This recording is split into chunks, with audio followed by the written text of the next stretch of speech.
esa cosa. Háblame, háblame, háblame, dime por qué sucedieron esas cosas. Háblenme. Háblame, háblame, háblame, dime por qué sucedieron esas cosas. Háblame, háblame,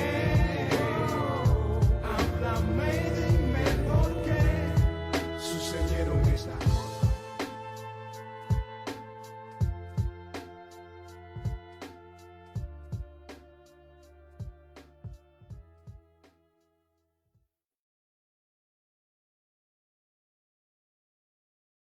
Háblame,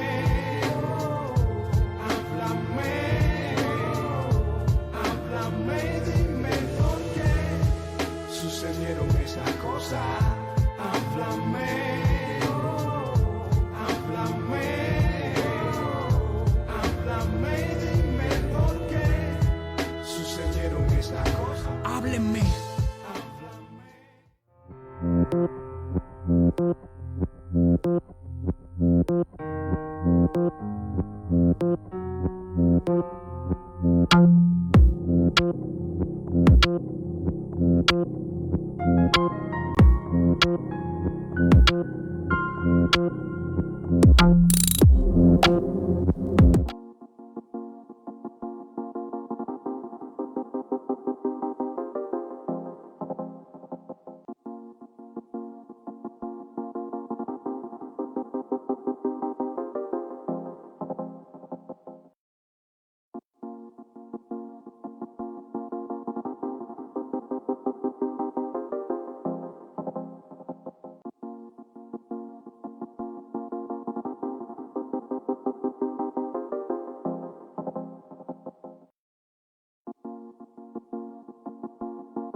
Cierra el micrófono y vuélvelo a encender. Ahora vuélvelo a encender.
Okay. Buenas tardes, familia. Aquí estamos, otro viernes más de Lecturas en Tiempo. Ustedes saben, un espacio que está todos los viernes de 6 de la tarde a 7 de la noche y que auspicia el Instituto Internacional de Activismo Hannah Arendt, que todos conocemos como INSTAR. Hoy tenemos como invitado, hoy es un día de esos los que a mí me gusta, porque tenemos como invitada a Yania Suárez Calleiro, ensayista y escritora, que conocí hace muchos años cuando estábamos éramos miembros del HS, y ahora nos encontramos entonces en los predios de los avatares del periodismo independiente. Y aquí, nada, le estamos dando la bienvenida, Yania Suárez, bienvenida acá a Lecturas en Tiempo. donde vamos a estar una hora dialogando. ¿Cómo está la cosa? Cuéntame. Gracias, Jorgito. Gracias, Jorgito, gracias. Ya nos oímos bien, ¿no? Sí, ya te escucho perfecto. Ya. Te escucho Perfecto. Ok. Oiga, me gustaría darle un pie forzado a Yania. Estaba leyendo la ficha biográfica, familia. Yo voy leyendo la ficha biográfica, ¿no? La figardía, para un poco saber cómo es el invitado. Pero bueno, a Yania yo la conozco de muchos años, casi no tengo que copiar nada, pero me encantó. Yania es una estudiosa de la obra de Jorge Luis Borges. Ha estado en becas extranjeras, de hecho, yo recuerdo que cuando yo entré a la Asociación Hermanos ahí, a la madriguera, Yania en ese momento estaba en una de las becas estas en el extranjero. Y Yania pone una cosa interesantísima en su presentación de biografía, ¿no? Que dice, un régimen de censura e injusticia la lanzaron a los márgenes de la vida cultural en Cuba y desde 2013 colabora también con la prensa independiente. Yo quería leerles eso porque cuando yo leí eso de la presentación de lo que Yania tiene en su ficha biográfica es exactamente lo que también a mí y a otros periodistas independientes que estamos trabajando hoy, como María Matienzo, uno de los nombres que recuerdo, casi todos veníamos de ahí, ¿no? Veníamos de la literatura, la cultura, la HS, la madriguera, y resulta ser que por aquellos tiempos de 2012, 2013, 2014, nos volvimos a encontrar ya de este lado, en el lado oscuro, como dicen quienes nos critican, ustedes saben, el régimen cubano. Yania, ¿cómo es eso? ¿Cómo fue tu transición? Antes de empezar a hablar de tu literatura, que es lo más importante acá, ¿no? Sí. Jorge, sí, no, primero yo no diría el lado oscuro, eso que tú lo estás diciendo irónicamente, pero para mí este es el lado claro. El lado oscuro está yo. La transición fue así exactamente. En este país no se puede pensar y en aquella época, ahora cada vez mientras más débiles se van haciendo, más tolerantes se van haciendo también, pero en aquella época la cosa estaba más dura. Hablando yo me gradué en 2002, ahí me obligaron a quedarme, cuando aquello a mí me parecía una tragedia, me obligaron a quedarme de profesora de artes y letras, y bueno, luego sí fui a mi beca de maestría, etcétera. Pero bueno, lo que quiero decir es que cuando aquello todavía la censura era mucho más fuerte. Y los que pensaban, los que tenían algún pensamiento crítico con respecto a la sociedad, a la política, estábamos mucho más marginados, ¿no? Y éramos mucho más castigados. Y entonces, bueno, yo siempre he sido rebelde, yo nunca he tenido pelos en la lengua y siempre me ha preocupado, me ha preocupado mucho la literatura, pero también me ha preocupado mi entorno, ¿no? Político. O sea, nunca me he podido desligar, desgraciadamente, de eso. Y al regresar de mi beca, empiezo a trabajar en uno de los trabajos que sería el sueño de mi vida, y es trabajar como profesora de literatura general, que es la literatura que es una cosa que pasa en Cuba nada más, ¿no? Eso ya no existe en el mundo. Literatura universal, que empezamos dando desde Egipto o desde Homero hasta la contemporaneidad, a muchachos jóvenes de Lisa, precisamente muchachos de la Fanca. Ese es el trabajo que consigo en el ISA. Y todo el mundo estaba muy contento conmigo, bueno, un máster en Canadá y tal, y yo quería hacer contrata nada más, y ellos no, que van como con contrata, plaza fija y no sé cuántas cosas, hasta que abrí mi boca. Y no me acuerdo qué comentarios hice, no sé qué, que enseguida me relacionaron con Giovanni Sánchez. Y me llama mi jefe en ese momento, que se llamaba Raúl, porque Giovanni, el problema es que Giovanni estudió filología también. Giovanni es 2 o 3 años mayor que yo, de una graduación mayor que yo. Y mi jefe en aquel momento se llamaba Raúl Lobaña o algo así, uno que venía de las villas, que no sabía nada de literatura ni de nada, pero bueno, estaba ahí en estudios cubanos, la cátedra de estudios cubanos de ICE. Me llama y me dice, oye, ¿cuál es tu relación con Giovanni Sánchez? ¿Cuáles son tus criterios? No sé qué. Y ahí yo, joven, imberbe, le dije, bueno, ¿y eso qué tiene que ver con mi trabajo? ¿Qué tiene que ver con Dostoyevsky? No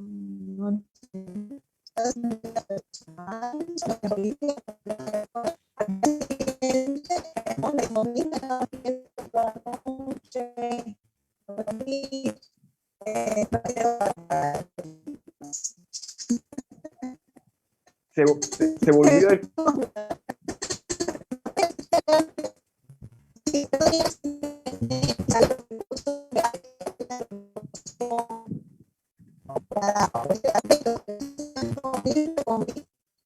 Yania, ya no te escuchas como ahorita, muy entrecortado.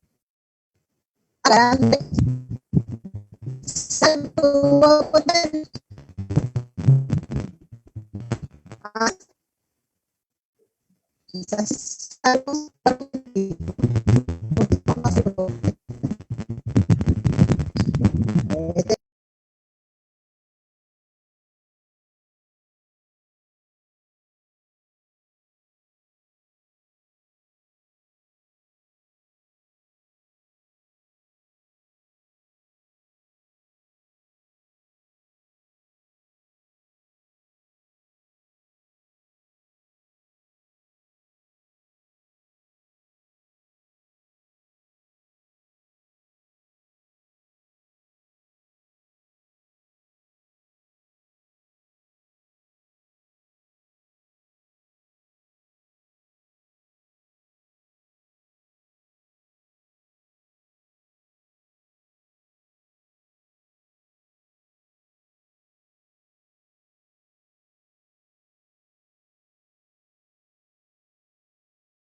puedo, ahora que así puedo decirles exactamente que fueron, ahora mismo hay más de 10 personas que pasamos por esa época juntos y a todos nos pasó lo mismo, aunque en diferentes instituciones. En este caso le pasa a Yania en Elisa, a mí me sucede con la Asociación Hermanos Ahí, que era una institución que yo dirigí a nivel de provincia y después en la nacional que ocupé cargos de funcionario, de burócrata, ¿no?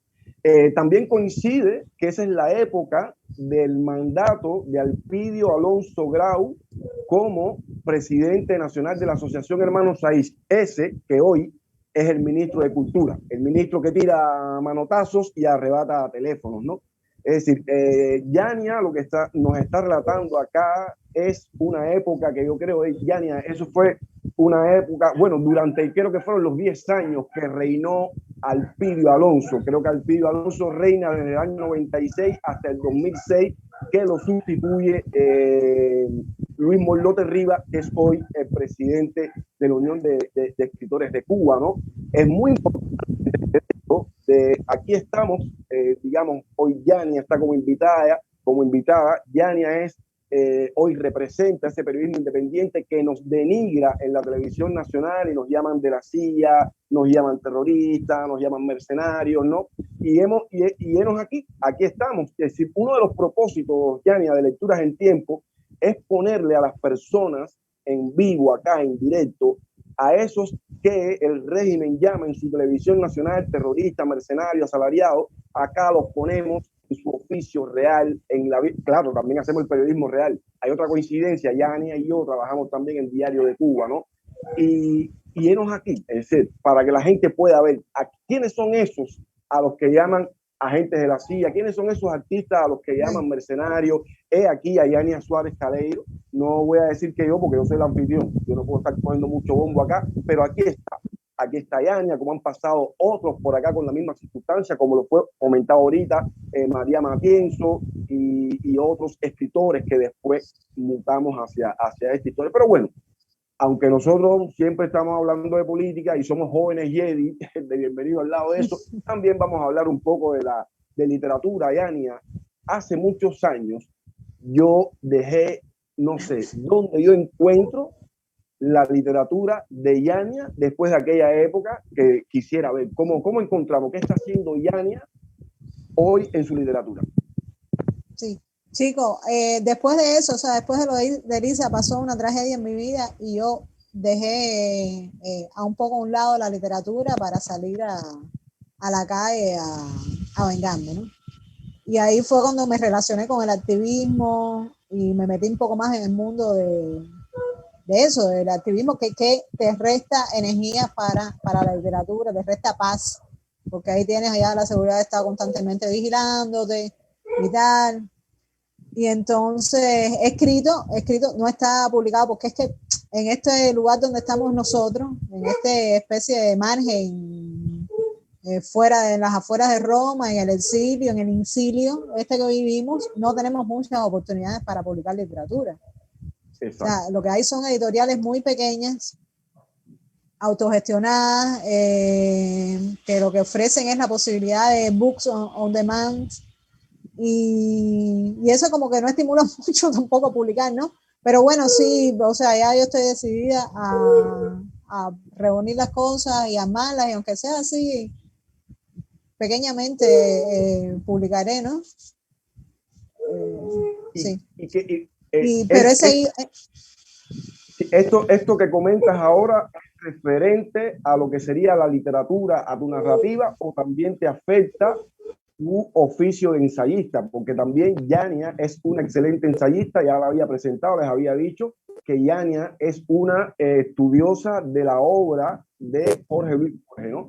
Entonces queríamos saber si esto que comentas tiene que ver, que quieres retomar otra vez la literatura, ¿también implica el ensayo? Sí, la literatura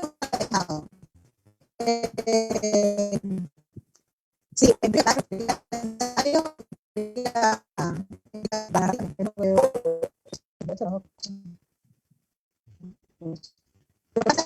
estoy haciendo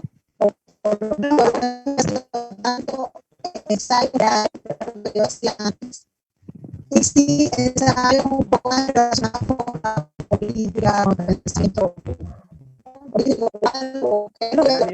Yania, te escuchas mal como ahorita, te sigues escuchando mal. No,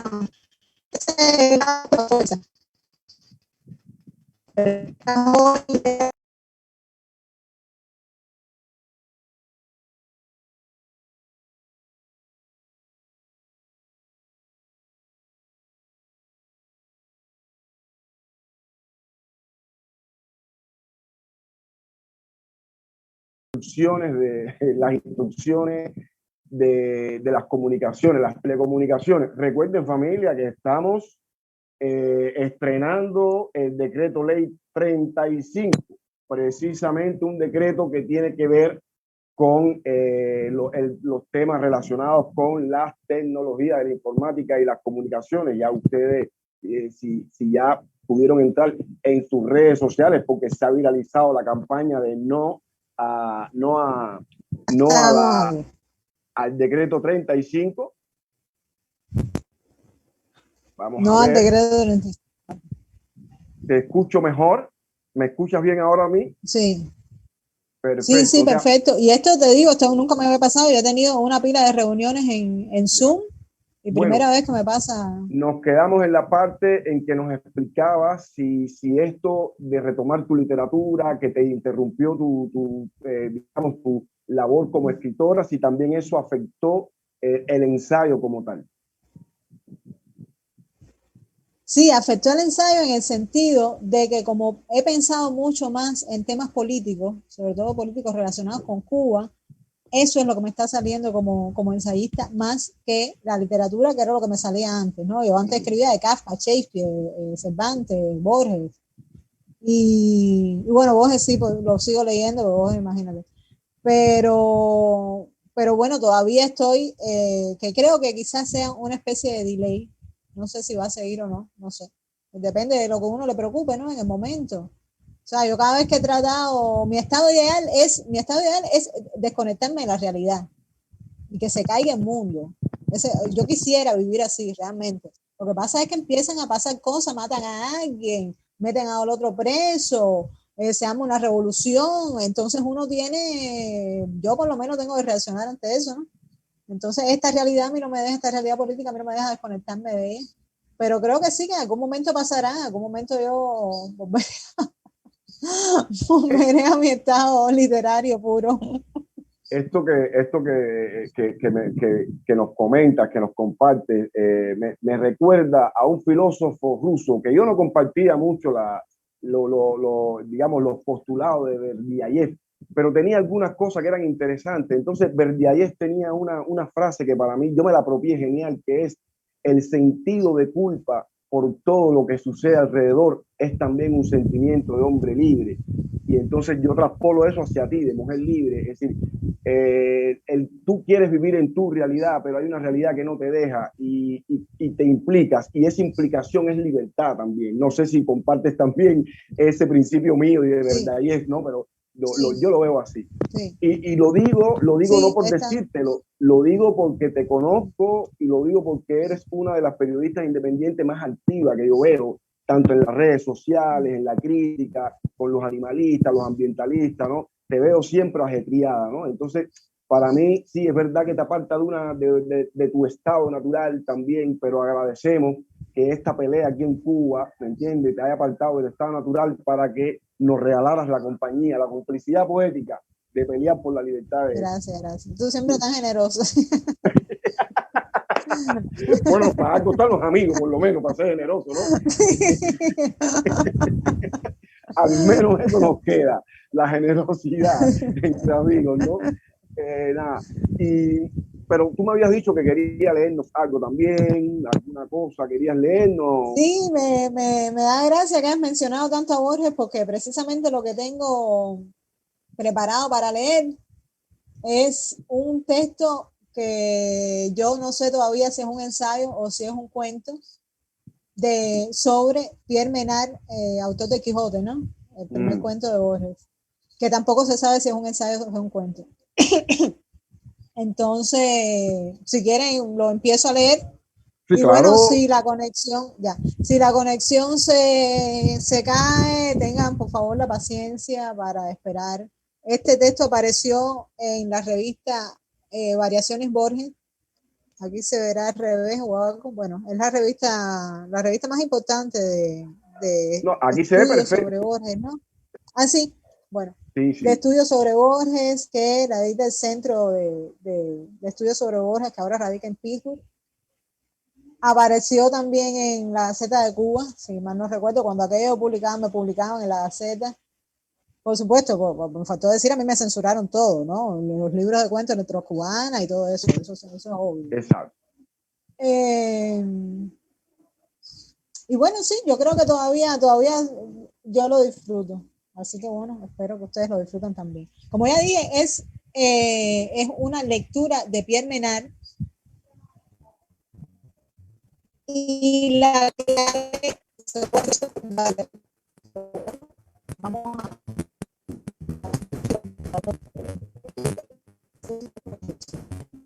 Yanni, no te escuchas. El mismo bateo. El,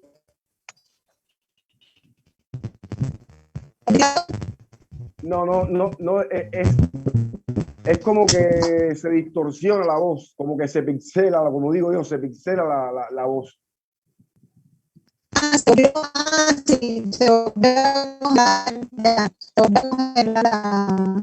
Ay, no.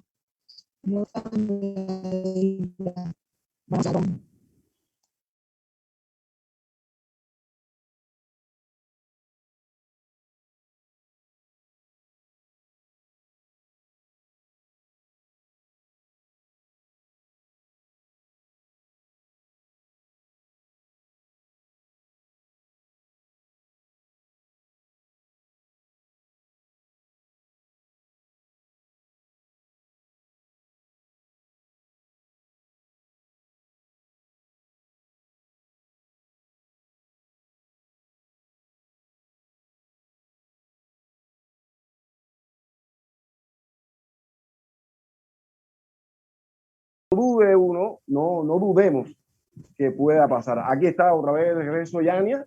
Háblame, Yania, ahora, a ver. Cada vez que te veo estás con el decreto 35, ¿no? Yo también. Ahora sí, ya. Ahora te escucho. Sí, no, es decreto 35 ahora. Esa es la pelea. Esa es la pelea. No, yo creo que la pelea es para que se vayan ya del poder para el carajo. Bueno, Todos pues, los claro, decretos, claro. la constitución. No. Ya, para que se vayan todos, digo yo.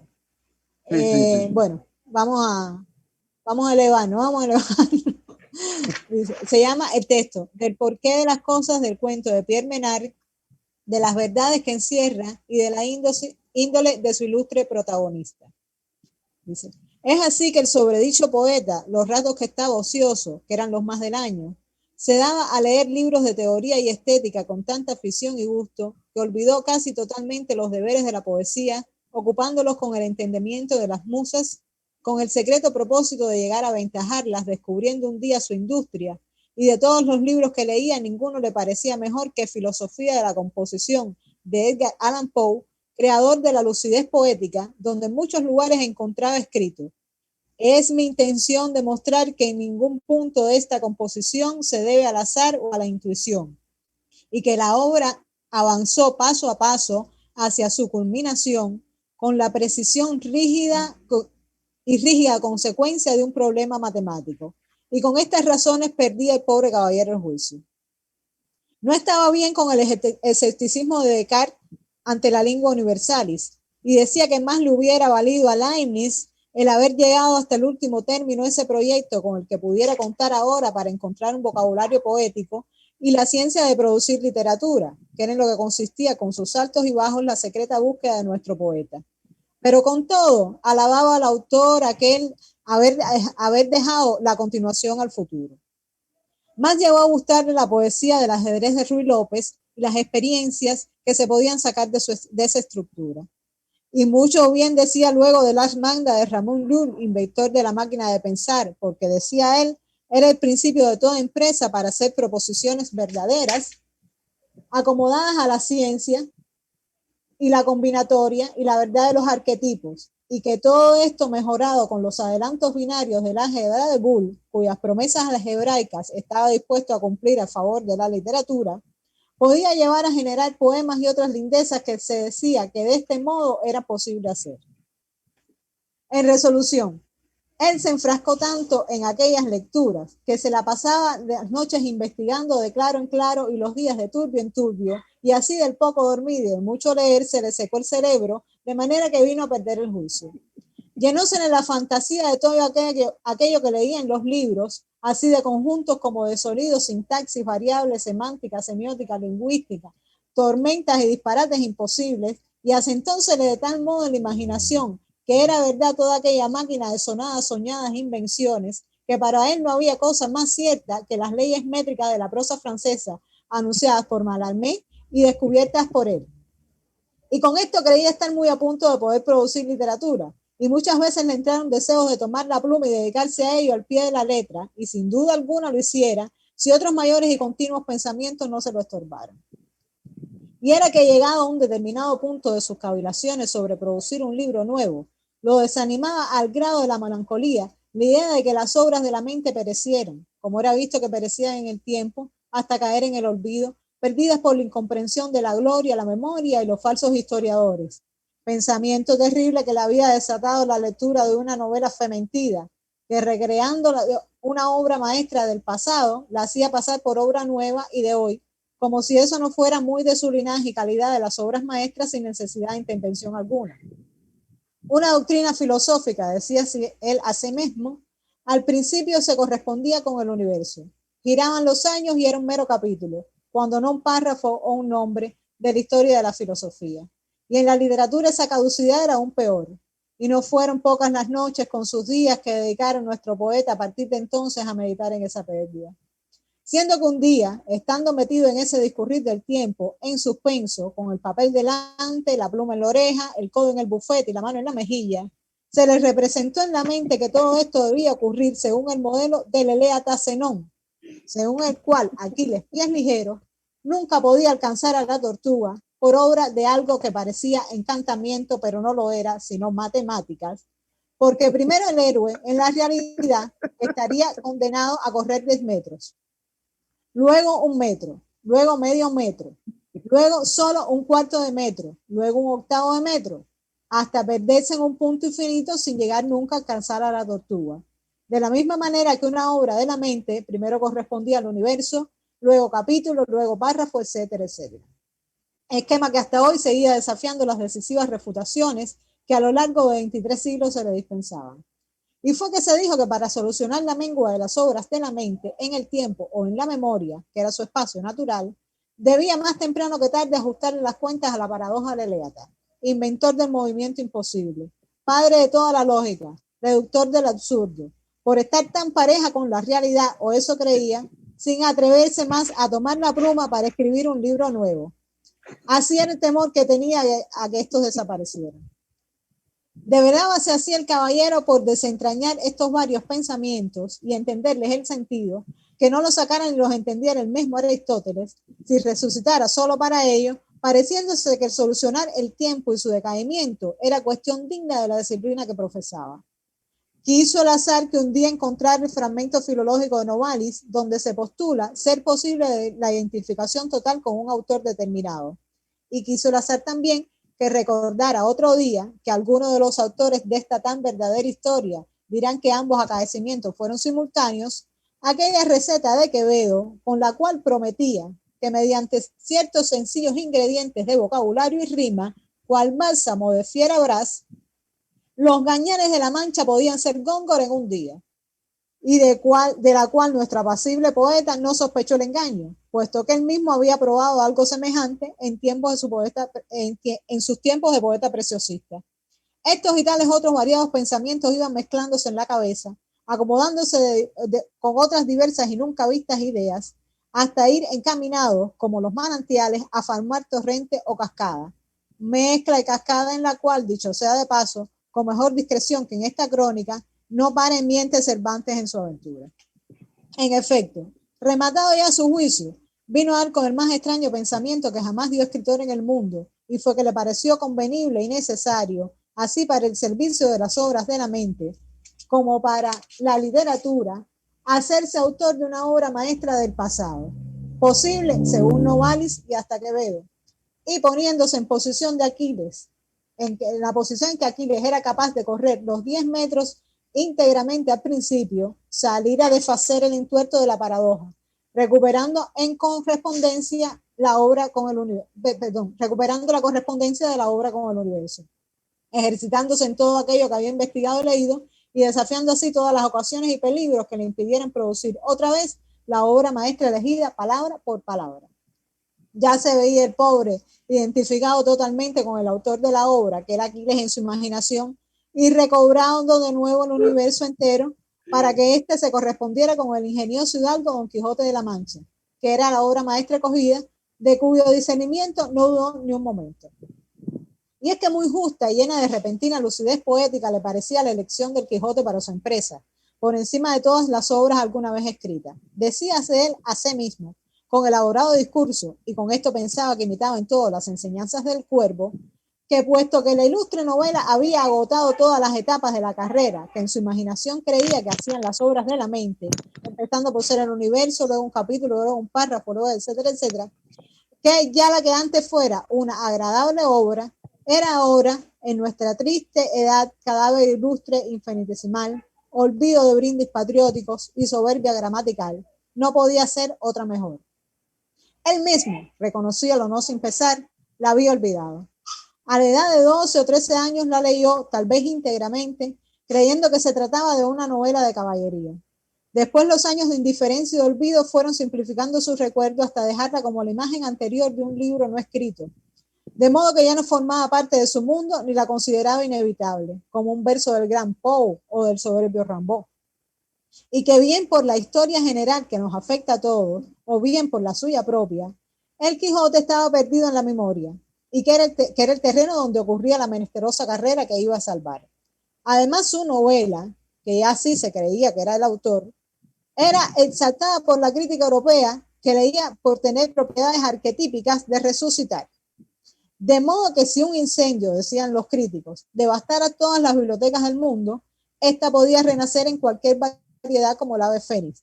Y con estas sonadas ventajas a la que su locura añadía el álgebra matemática, podía producirla luego, razonando de modo irrefutable la variante original. De este modo, no resignándose a que la tan gallarda historia hubiera quedado manca y estropeada debido a la malignidad del tiempo, devorador y consumidor de todas las cosas y de los falsos historiadores, con estos tan agradables pensamientos y llevado por el extraño gusto que en ellos sentía, se dio priesa a poner en efecto lo que deseaba. Y lo primero que hizo para llevar a cabo su empresa de escribir el Quijote fue estudiar el método que seguiría para producirla otra vez la obra. Al no tener solución la paradoja del Eléata Zenón, tal y como había puesto en un libro reciente, que accedió a publicar por no ser novedad sino repaso histórico, tal era la adversión que le tenía las novedades, estaba visto que solo debía regresar al metro cero, donde Aquiles Pies Ligero era capaz de vencer el recorrido íntegramente, es decir, olvidar la historia de Europa de 1918 a 1602, recuperar la fe católica, guerrear contra el moro o contra el turco, ser Miguel de Cervantes. Y es sabido que durante un tiempo estudió ese procedimiento en el que duró más o menos un año, de lo cual tomaron ocasión de decir algunos cronistas de esta tan verdadera historia que redactó para ejercitarse en el español del siglo XVII la versión literal de la versión literal que hizo Quevedo de la introducción de la Vie de Bob de San Francisco de Sales. Es verdad que para hacer prueba de él y porque según recordaba daba el traste con algunos tropiezos que él veía sobre regresar a 1602, tornó a releer la refutación que de la paradoja había hecho el caballero Bertrand Russell en su momento, publicada nuevamente en un reciente volumen, la que encontró esta vez de mayor altura y mejor discreción que cuando la desechara al principio. Y era que en su solución Bertrand Russell afirmaba la realidad y aún vulgaridad de los números infinitos, y sin ver escándalo alguno en la persecución del héroe griego ni imposibilidad de alcanzar la tortuga, alegaba que en latitudes infinitas la serie de la carrera de Aquiles Pies Ligero se haría equivalente a la serie de la aventajada tortuga y a cualquier otra serie, con lo cual ya todo estaba listo y bien resuelto. Mal pareció a nuestro caballero la facilidad y aún la simplicidad con que quedaba deshecho su primer método, por no decir el entuerto de la paradoja, que no lo decía. Y por asegurarse de este peligro, tornó a pensarlo de nuevo. Es así que halló contento en ver finalmente que una diversidad de series infinitas y equivalentes se le ofrecían ahora. Y según Bertrand Russell, en las latitudes de la carrera en que se había impuesto para mayor provecho de las obras de la mente. Y de todas las series infinitas que su industria juzgó y sopesó, ninguna le pareció mejor para suplantar la serie Cervantes-Quijote que la serie Pierre Menard-Quijote. Es decir, ser de alguna manera Cervantes y llegar al Quijote le pareció menos arduo e interesante que seguir siendo Pierre Menard y llegar al Quijote a través de las experiencias de Pierre Menard. No era imposible, o así pensaba en su locura. Solo le bastaba ser inmortal para conseguirlo. Es así que, dando por bueno y mejor pensado este segundo método y sin querer hacer nueva experiencia de él, lo diputó y tuvo por ingenio de finísimo encaje. Decidido entonces a la arrancada, imaginó que debía, como primera previsión, situarse en un punto que claramente delatara toda su identidad y posición que tenía como Pierre Menard.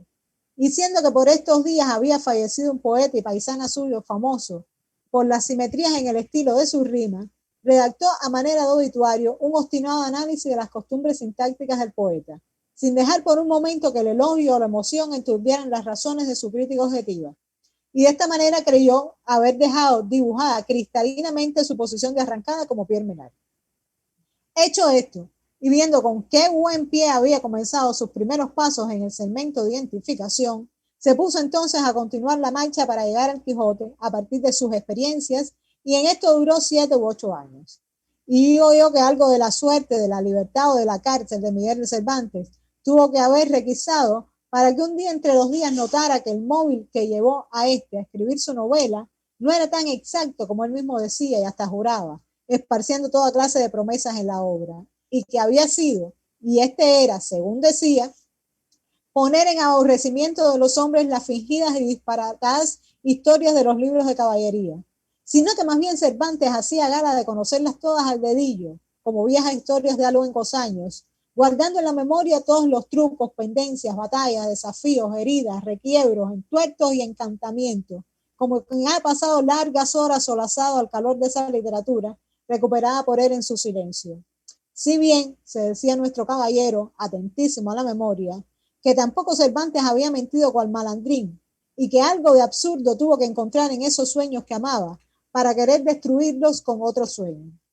Es así que con estas razones, que a rato parecían las de un lúcido cuerdo, se iba diciendo mientras avanzaba que para ser en todo autor del Quijote tendría que convertir en su reverso la literatura que él amaba y leía constantemente como Pierre Menard, de claro en claro y de turbio en turbio con avisada fidelidad. De modo que para el próximo paso, y después de mucho cavilar en su sujeto, tomó las nunca ociosas plumas y deshizo devotamente la obra más reciente de Paul Valéry, Samantha-Magin, donde el afamado poeta juraba haber encontrado primero la forma decasílaba del poema antes que su contenido, y tornóla a nuestro caballero en un poema de versos alejandrinos, de lo cual les trajo algún gozo. No contentóse con eso, sin embargo, temiendo no haber avanzado lo suficiente por faltarle convicción a su faena, así como requiebros y desafíos, y dispuesto como estaba a igualar en todo las hazañas de su predecesor Cervantes, redactó un artículo donde revertía disciplinadamente sus opiniones sobre Paul Valéry, haciéndolas muy contrarias a las suyas propias en inflamada diatriba, y con esto se dio por satisfecho. Así lo entendió, dicho sea entre paréntesis, y la amistad antigua entre los dos no corrió peligro. Corrido, pues, en gran medida el tramo que lo separaba de su tortuga cervantesca, hecho del gusto disgusto y conformándose a sí mismo como Pierre Menard, escribió todavía algunos sonetos amorosos a 3 damas por tener una de ellas a quien encomendarse en los momentos en que batallara con la escritura, los cuales le parecieron músicos y peregrinos como todo lo que antes hacía. Y vio que solo le faltaba anunciar su partida en carta a un amigo, en la que, teniendo libro de quien quejarse, culparía de todo lo que iba a ser una clase de novelas parasitarias que procuraban revivir una obra maestra del pasado por medio del elemental anacronismo, disfrazando el pasado de presente, situando a Cristo en un boulevard, a Hamlet en la Canebière, a Don Quijote en Wall Street, para embelezarnos con una idea primaria de que todas las épocas son iguales o de que son distintas. Hechas pues estas prevenciones, se dio priesa a aventajar la parte que le quedaba de la carrera, apretándole a ello la falta que él pensaba que hacía en el mundo su tardanza, y salió, como quien dice, a campo de traviesa. Mientras caminaba nuestro flamante aventurero, luz de la poesía lúcida y espejo literal de la caballería andante, iba ponderando que su tarea era aún más ardua que la de su predecesor Cervantes y la de todos los caballeros que en el mundo habían ejercido la profesión que ella ejercía. Pues si bien éste compuso su obra inmortal un poco a la diablo, dejándose llevar por las inercias del lenguaje y la inspiración, él había contraído el misterioso deber de reconstruir literalmente su obra espontánea, razonando a cada paso las variantes y recordando la imagen anterior del libro no escrito todavía, que era eso lo que tenía del Quijote en su cabeza. Y así, lleno de alborozo, procurando imitar en todo lo que él recordaba que había leído en el libro, se dispuso a escribirlo. Y aquí lo que fue saliendo tenía avisos de biografía. Autores hay que dirán que el primer capítulo que escribió fue el 38, otros que el 22, pero yo he podido averiguar en este caso que primero aconteció el capítulo 9 de la primera parte, donde el segundo autor de esta tan verdadera historia, Miguel de Cervantes, parte hacia La Mancha a rescatar el tramo perdido de la novela, sin poder resignarse a creer que tan gallarda historia hubiera quedado manca y estropeada, y culpando en toda la malignidad del tiempo, devorador y consumidor de todas las cosas, el cual o la tenía oculta o consumía. Y en este rescate quedaba inventado otro autor, Cide Hamete Benengeli, cronista arábigo manchego, a quien Miguel de Cervantes cedía a partir de entonces la responsabilidad de todo lo que se dijera, acompañándole en la distancia a ratos y a ratos fundiéndose con él hasta perderse. Y no sería peregrino suponer y hasta afirmar que habiendo terminado la faena y siendo esta de la naturaleza de la primera aventura, Pierre Menard halló contento y alborozo en ella. Y no solo se distrajo cediendo la voz de Pierre Menard a la voz de Cervantes, que a la vez se la cedió un tercero, y con esto dio por muy bien empleada su determinación y salida. Hecho esto, pues, y viendo en buen término que había llevado acabó su primera aventura y de los muchos entuertos que de seguir así en el futuro desfacería por el buen uso de su industria, se puso a cavilar en la próxima aventura que emprendería, habiendo avanzado del modo en que lo había hecho en el rescate del manuscrito. Dio en pensar que la siguiente aventura debía ser por fuerza del tipo de aventuras de discernimiento o discurso, en la que debía develarse algo secreto y emocionado a la vez, como algo que ocultara el mismo autor. Y fue entonces que vino a la imaginación y a su memoria el más arduo razonamiento que su novela tenía, siendo tal que su nombre, siendo tal su índole que había merecido y debía merecer en el futuro, capítulo separado por convicción de su autor. Y era este razonado discurso que ponía la nobleza, el elevado fin, los peligros y las necesidades de las armas por encima de los de las letras, siguiendo de tal modo las fórmulas de la lógica y la retórica enseñada por Quintiliano, que daba pie a los que lo escuchaban a que ninguno le tuviese por loco, sino más bien por muy discreto. Así era su prosa, arreglada más de contrarios que se complementaban, y así la nostalgia que quedaba ahí revelada, de modo tal que parecía que por ahí Cervantes se escapaba de sí mismo, y Quijote, o Alonso Quijano, queriendo ser Quijote, reconoce que ya ha pasado el tiempo de la caballería andante, viéndose a sí mismo como un anacronismo hijo de otra bendita edad, que careció de los endemoniados instrumentos de artillería, donde, como él, los valerosos caballeros se batían mediante la espada, sin temor a que un cobarde brazo, agazapado detrás de un tembloroso arcabuz, disparara de quien ya quizás huyó y se espantó del resplandor que hizo fuego al disparar de la maldita máquina. Cortara y acabara en un instante los pensamientos y vida de quien la merecía gozar luengos siglos. De este modo habló en este íntimo capítulo, y cuál no hubiera sido su gozo al comprobar que muchos de quienes esto leyeron lo tomaron por más lúcido que loco, flor de los cenáculos possimbolistas. Y en saliendo de este discurso se regocijó de tal manera nuestro triste poeta, de solo pensar en las aventuras que venían y en los muchos menesterosos que socorrería que siguió adelante. Cuenta así de Hamete Benengeli, autor arábigo manchego, en esta gravísima, altisonante, mínima, dulce e imaginada historia. De tal suerte empezaba el último capítulo que ensayó a escribir Pierre Menard en esta subterránea, interminablemente heroica, impar y ay de las posibilidades del hombre, también inconclusa obra invisible. Y es que una vez redactada de la memoria manchega su historia, rescatada de la memoria manchega su historia, una vez ajustada las cuentas a su nostalgia, sintió que con esto había llegado la hora de la libertad. Y es así que buscó en su memoria e imaginación qué aventura trataba, qué entuerto de facería que tocara algo referente a ella, y no encontró una mejor que aquella en la que trataba de desfacer el tuerto de la ley del hombre. Y fue que acordóse en este momento de unos cautivos que él veía por el camino, que no obedecían al mandato de su voluntad e imaginación, sino que iban presos, ensartados como cuentas de una gran cadena de hierro por los cuellos, y por quienes quiso interceder, haciendo que contara cada uno su historia y el motivo de la condena de la ley humana que los apresaba de esta suerte. Todo lo cual se le iba representando muy bien en su recuerdo, persuadiéndolo y aún forzándolo a que mostrara el efecto para el cual el cielo lo había arrojado al mundo, haciéndolo profesar la orden que profesaba.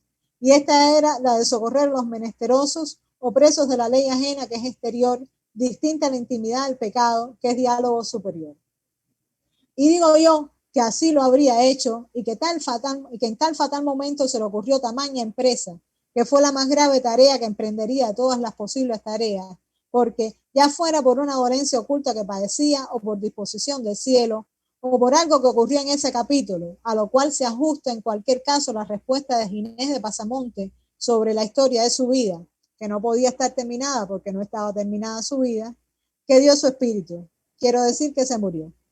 Y así, entre lágrimas de los amigos, terminaron los días de Pierre Menard, a quien todos siguieron llamando Pierre Menard, sin merecer otro nombre que recordar la hazaña que dedicó sus días y sus noches en soledad, oculto por voluntad propia de la mirada de los hombres, mientras avanzaba melancólicamente a la eternidad que había en el futuro equivalente, sabiendo dónde quedó colgada la pluma de Cervantes, y a quien no faltó lamento de sus allegados ni epitafio de Sansón Carrasco. Se finí. Yania, Tú no sabes cuántos nombres a mí me pasaron por la cabeza a los que le pega esa narración, ¿no? Y a eso le sirve a Pidio, eso le sirve a Yascanel. Ese personaje puede ser. Tú estás peor que no, yo te sentía además, riendo y yo me reí mucho cuando lo escribí, así que. Pero es que además en medio del asunto dice, atentísimo a la memoria. No solo atento, atentísimo. Señores, es la ironía es, se dice, ¿no? No lo digo yo, se dice que la ironía es una de las herramientas principales para toda persona que se dedique a la literatura en general, ¿no? Y este cuento, más allá de lo divertido que resulta, porque a veces el arte es también para divertir, aunque se escriba serio, es una clase magistral de la ironía, ¿no? De cómo tú ir relatando una historia que no te pierdes, que, bueno, te puedes perder porque te puedes llorar de la risa. Yo quería llorar de la risa, pero me iba a salir de cámara. Y yo soy el anfitrión, no puedo. Pero es excelente. Yania, eso, antes de que tú pudieras empezar a leer eso, era lo que yo te quería decir, ¿no? ¿Dónde podíamos conseguir lo de Yania? Porque, es decir, esto es lo que la gente también necesita leer. Hay un problema en Cuba, tú lo habías pincelado ahorita cuando hablabas de los premios y de las editoriales, y aquí en otros programas hablamos, familia, siempre les recalcamos eso, que en Cuba, para que un autor por supuesto institucionalizado, pudiese publicar, tenía que obligatoriamente ganarse un premio y entonces enviarlo. Habían editoriales que eran mucho más rápidas que otras, por ejemplo, que sé yo, Letras Cubanas, se demoraba quizás un año y medio, el editor Abril para el premio Calendario se tardaba quizás un año, pero la norma serían 2, 3, 4 años. Yo creo que mi primer libro, y el único que quise publicar en editoriales cubanas, que es Límite, que anda por ahí, se tardó desde 2 años y medio, ¿no? Como 2 años y medio para publicarse. Entonces, la idea, Yania, de este espacio, Lecturas en Tiempo, ya lo dice su propio nombre, ¿no? Porque empezamos como literatura, ya después con el tema de la pandemia, online, también invitamos a otro tipo de artistas, músicos, plásticos, audiovisuales, lo que sea, ¿no? Pero es eso, incluso no solo para los escritores, sino para todos los artistas de Cuba o Allende los Mares, que podamos conocer la obra de ellos en tiempo, porque Cuba en este minuto tiene un hoyo tan grande que no se puede llenar, que es toda esta generación de la de Yania, de la de Javier Marimón, Marcelo Morales Quintero, Aymar Meril, Elna Verdesia, y no quiero seguir mencionando nombres, se me van a olvidar mucho, Amel Echevarría Pérez, Raúl Flores Iriarte, ¿no? Pero la pregunta es, ¿los cubanos tienen acceso a esa literatura? Y yo le digo desde aquí que no. No. Absolutamente no. Acá estamos hoy en Lecturas en Tiempo conversando 2 personas, Yania Suárez y un servidor, que vivimos esa época. Sabemos qué es lo que pasó, lo que está pasando y lo que va a pasar mientras quienes dirigen o maldirigen este país vayan por ese camino con una política cultural que no tiene nada que ver ni con política ni con cultural y que sencillamente es la mordaza que hizo que Yania dejara de hacer su literatura y su ensayo para dedicarse al activismo político. Familia, ese es un paréntesis que queríamos hacerle Yania y yo con respecto a realidades que se viven acá. Por eso de pronto uno puede disfrutar esta cuento que nos ha leído Yania, que Yania me lo mandas por PDF si lo tiene, porque yo quiero reír de vez en cuando con esto, ¿no? Y nada, a ver, y entonces ya casi como estamos en la recta final, ¿no? Y tiene que ver con todo, porque tiene que ver con la censura, como Yania decía, con esa represión. Ellos dicen que si el golpe blando, el golpe suave, y ellos andan también en la censura blanda, en la censura suave, en la censura dura, ¿no? Y familia, no se equivoquen, el decreto ley 35 se hizo solo y exclusivamente para personas como Yania Suárez, para los artistas independientes y periodistas independientes de este país, sí. para todo el cubano en general. Se hizo para... Sí, yo pienso, ya que vuelves al 35, te veo un poco obsesionado con el número, juégalo. Lo voy a combinar con sí, hazle un parlecito para que vamos a sacarle algo bueno también. No, mentira, es que es el diablo. Pero ¿qué pasa? Que yo creo que este decreto ellos lo hacen. ¿Por qué no les hace falta un decreto para meterte preso, ni una ley? A ellos no les importa nada de eso. O sea, la manifestación, la libertad de expresión pública en las calles, ellos de pronto decidieron llamarle desorden público y hay más de 800 personas que se sepa presas por eso, o hubo. Y hay muchas más, o sea, hay cientos de personas presas por eso, por desorden público. ¿Cuál es el desorden público? Que gritaron libertad en las calles, ya sencillamente. O sea, que a ellos no les interesa, no les hace falta un marco legal. Yo creo que la razón de este decreto 35 es más asustar a la gente. Asustar a la gente que no sabe, como nosotros, los que ya hemos tenido alguna experiencia con Mordor, cómo Mordor se mueve, ¿no?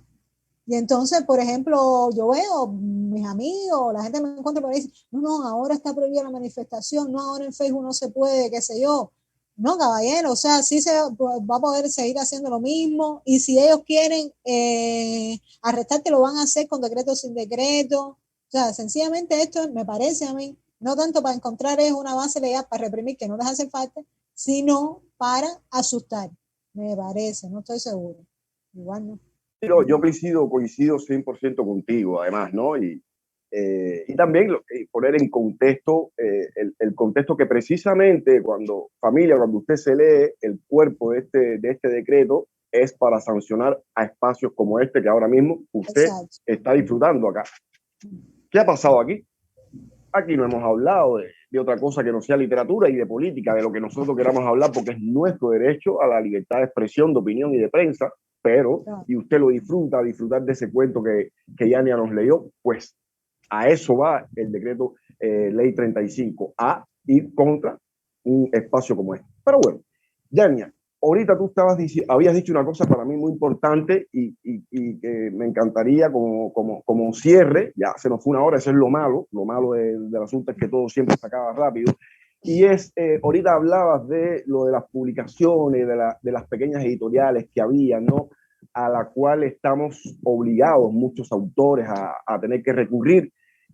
Yo soy de la opinión también, yo no tengo mucho apuro en publicar, hay muchos espacios entre una publicación mía y la otra. En mayo fue que pude, gracias a Puente a la Vista Ediciones, que pude sacar otro poemario, ¿no? Y realmente uno se debate entre recurrir a estas editoriales que son pequeñas, serias, pero son pequeñas de todas maneras, y colgar tu libro en Amazon, que lo compren quienes te conozcan, porque imagínate, uno es un autor que se conoce apenas en el lugar donde tú vives. Publicar. Exacto, ¿no? Desgraciadamente, Entonces, sí, desgraciadamente en el mundo moderno publicar ya no es publicar, o sea, es hacerle promoción al libro, hacer lecturas, ir a festivales, hacer giras, eso es todo lo que pone una editorial detrás de un autor, ¿no? Para promoverlo y para venderlo. Exacto.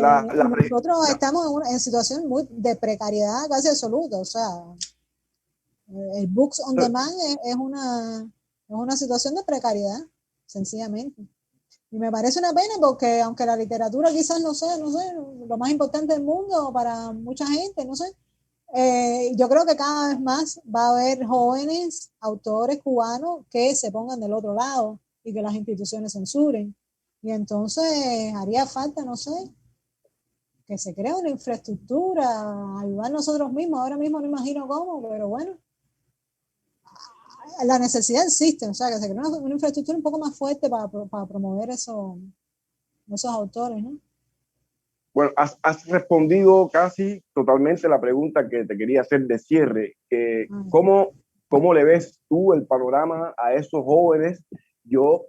A esos jóvenes que van a salirse de las instituciones por fuerza de gravedad o por oposición que hagan de lo que está pasando, y ese otro grupo que ya nunca se institucionalizó. Por ejemplo, aquí han pasado jóvenes autores que ni siquiera en ningún momento se institucionalizaron, lo que significa que no tienen ningún conocimiento del sistema editorial en Cuba.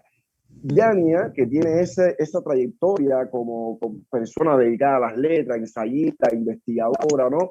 ¿Qué le ves? ¿Cómo le ves? ¿Qué le dices tú a estos jóvenes hoy que obligatoriamente en algún momento de su oficio o de su vida van a querer publicar y no va a poder ser acá y va a tener que recurrir a esto que tú dices en inglés. Yo sé lo que significa, pero no me gusta repetirlo, no sé nada, pero por ejemplo, las editoriales independientes y pequeñas, ¿no?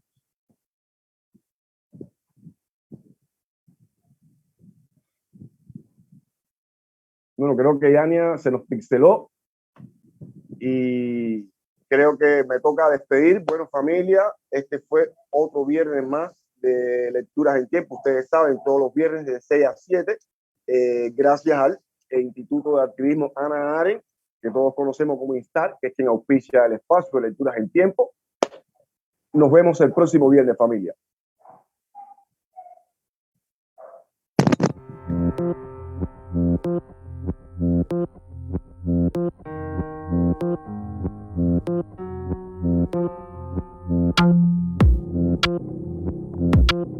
Thank you.